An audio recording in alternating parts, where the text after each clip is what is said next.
nikoh va ish kabi turli sabablar bilan Koreyaga kelib istiqomat qilayotgan migrantlar nuqtai nazaridan qaraydigan bo'lsak, ularni ta'lim olishlari, begona yurtning hayotiga moslashishlari hamda yashash uchun kurashda iqtidorlarini rivojlantirish uchun yaxshi imkoniyatdir.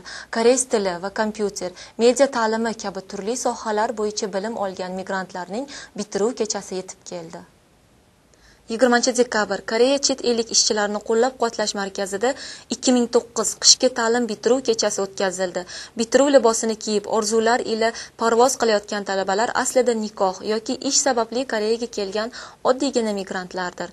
Zahmatli ish faoliyatida dam olish kunlaridan voz kechib 4 oy davomida koreys tili, kompyuter, media ta'limlaridan tahsil oldilar.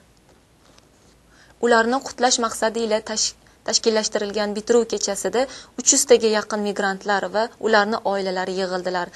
Ta'limni erta-kecha yo'q deyshadi. Band bo'lsa-da ta'lim uchun vaqt ajratgan migrantlarning barchasi yaxshi ko'rsatkich ila bitirdilar.